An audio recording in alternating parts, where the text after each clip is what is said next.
창세기 45장 3절에서 5절까지 보겠습니다. 그리고 요셉은 그 형제들에게 말하고 있다. 나는 요셉이다. 여전히 나의 아버지는 살아있느냐? 그러므로 그 형제들은 대답이 불가능했다. 왜냐하면 그 앞에서 놀라게 되었기 때문이다. 다 놀라네요. 그러죠?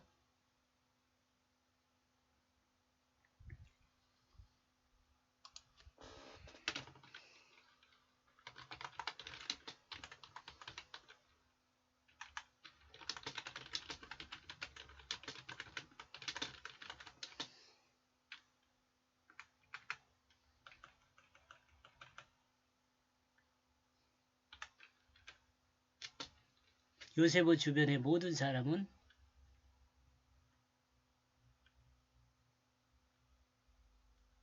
놀라고 있죠.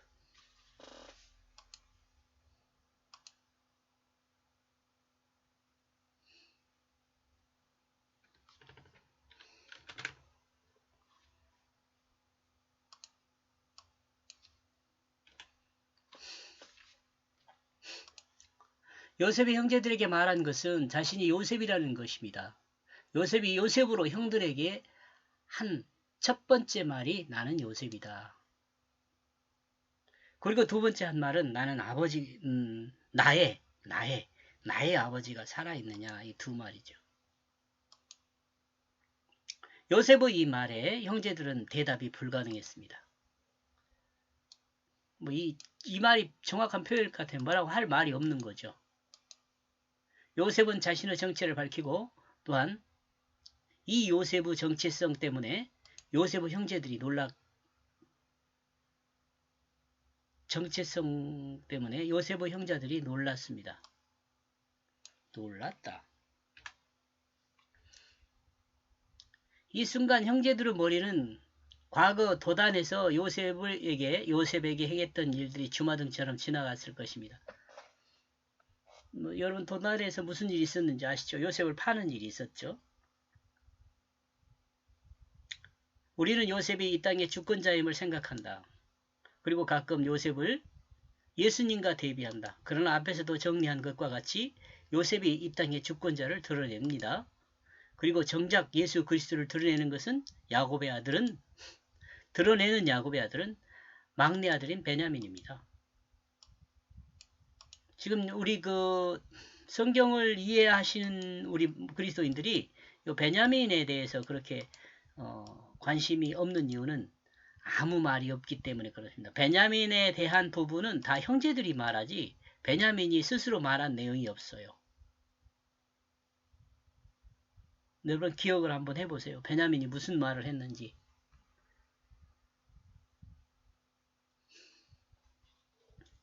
요셉이 살아있다는 말을 들은 이 형제들은 자신들의 입을 열어 말할 수가 없었습니다.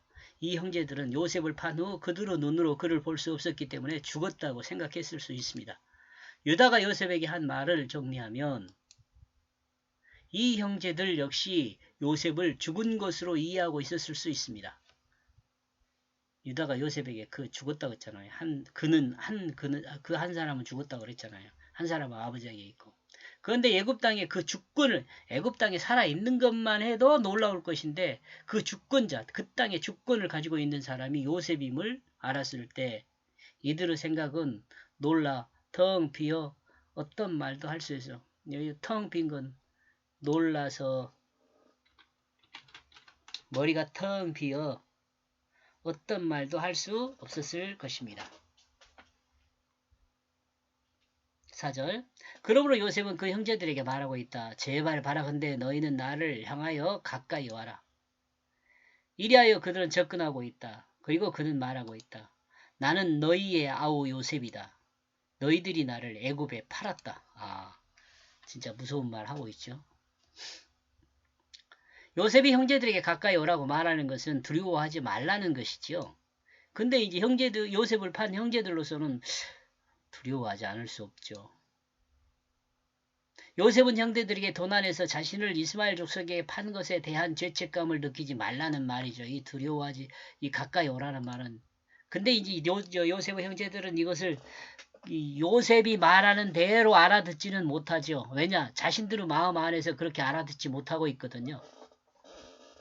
형제들은 요셉의 요청에 두려움을 가지고 요셉을 향하여 지금 요셉이 가까이 와라 그러니까 그냥 형제이니까 가까이 가는 것이 아니라 무서워서 가까이 가는 거예요. 명령에 복종한다? 이런 의미로 접근하고 있어요. 그러자 요셉은 다시 강조해 말하고 있으면 나는 너희의 아우 요셉이다. 이 말을 과거 기억하라는 말이 아닙니다. 이 말은 요셉을 팔았던 그 형제들이 그 과거에 요셉을 팔던 그 당시를 기억하라는 말이 아니에요. 그죠? 동생이니 두려워하지 말라는 거죠. 그러므로 다음 이야기에 당신들이 나를 애고에 팔았다는 말은 그 죄책감을 드러내는 것이 아니라 자신이 동생이라는 것을 강조하는 거죠. 다음 절에요. 사람은 자신의 생각으로 다른 사람의 말을 듣습니다. 요셉의 형제들이 요셉의 말을 들을 때 다른 사람의 자신의 생각으로 들었기 때문에 요셉의 의도를 듣지를 못하는 거죠. 그리스도인인 나와 여러분, 우리가 다른 사람의 말을 들을 때는 그 사람이 뭘 말하는지 그 의미를 따라 들어야 합니다. 그래야 우리가 세상을 사는데 오해하지 않고 살 수가 있어요. 어떤 사람은 그런 이야기를 해요. 이 세상 사람들이 세상을 살아가는 것은 기적과 같은 거다. 왜냐하면 사람들이 다 다른 사람들을 말할 때 자기 마음에 오는 대로 듣거든요. 그러는데도 이 세상이 움직이고 있는 것은 기적이다, 기적. 여러분 이런 사람의 말을 들어서 어떤 생각을 하십니까? 사랑하는 여러분, 우리가 최소한 그리스도인이라면 다른 사람의 말을 들을 때 그 말하는 사람의 입장이나 그 뜻을 따라 들어야 하지 않겠어요? 그래야 오해하지 않죠. 그래야 진실을 바로 볼 수 있죠. 그래야 속아 넘어가지 않을 수도 있어요. 왜요? 속아 넘어가지 않는다는 것은 진실을 본다는 말이거든요. 자신의 생각으로 사람의 말을 듣는 그 마음이 새롭게 사실을 듣는 그 마음으로 바뀌는 것은 뭐가 있어야 한다고요? 믿음이 있어야 돼요. 만약 믿음이 없다면 자기 생각으로 만들어진 내용으로 바꾸어 듣게 됩니다. 그러므로 자기 생각으로 만들어진 내용을 바꿀 수가 없게 되는 거죠. 그러면 결론적으로는 뭐예요? 오해하게 되는 거예요. 사람과 대화가 안 통하죠. 나중에는 결국 오해하게 되면. 이러므로 오해 속에서 서로 관계가 정상적으로 정리되기 위해서는 상대방의 입장으로 말을 듣고 이해해야 한다는 것입니다. 그리스도인은 기본적으로 이제 나와 여러분 다른 사람이 말하면 그 사람이 말하는 의도를 알아듣고 들어야 돼요. 그래야지 진실을 알아볼 수 있어요. 여러분 요즘 유튜브 보면은 그 진보와 보수 이렇게 나뉘어가지고 유튜브 하신 분들 있잖아요. 거기도 마찬가지예요. 저 사람이 무슨 마음을 가지고 말을 하고 있느냐 이걸 정확히 알아들으면 그 사람들 헛소리 해도 속아 넘어가지 않아요. 진실을 볼 수 있는 거거든요. 나와 여러분이 어느 정도 연륜이 있잖아요. 그러면 그 연륜에 따라서 진실을 볼 수 있는 눈이 열려야지요. 이 쉽게 열리지 않는다 그랬죠. 진실을 볼 수 있는 눈이 열리려면 어떻게 해야 돼요? 내가 진실해야 돼요. 내가 진실한 사람이 되지 않고는 결코 진실이 눈이 열리질 않아요. 요셉이 지금 형제들한테 말하잖아요. 그러니까 자신들도 지금 이 진실이 열리질 않아요. 왜요? 두려움 때문에. 5절 그러나 당신들은 근심하지 마소서. 그리고 당신들은 두 눈에 근심하지 마소서. 당신들이 나를 여기 팔았기 때문에. 왜냐하면 하나님이 생명을 보존하기 위하여 당신들 앞에 나를 보냈기 때문이다. 그 하나님의 역사를 해석해서 설명해 주잖아요.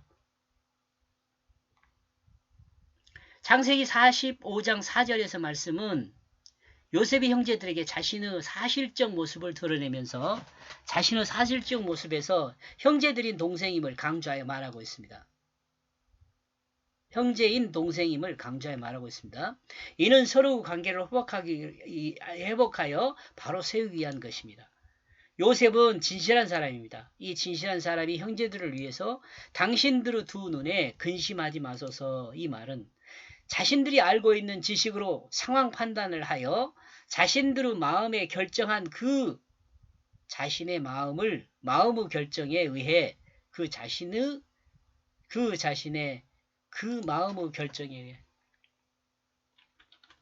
그 마음의 결정에 의해 행하는 것을 무시하라는 이야기입니다. 좀 긴데 틀린 이야기는 아닙니다.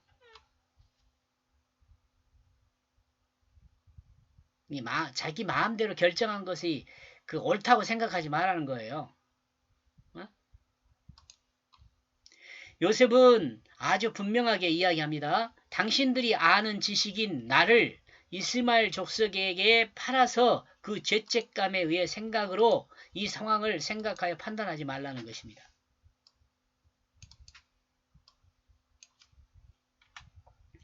나는 하나님이 생명을 보존하기 위해서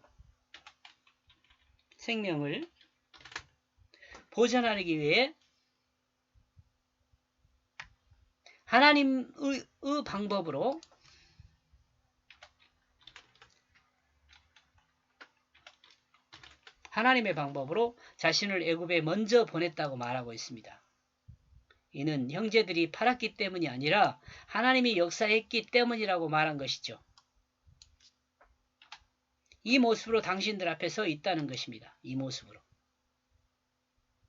모습을 형제들이 이해하고 받아들여야 한다, 이거죠.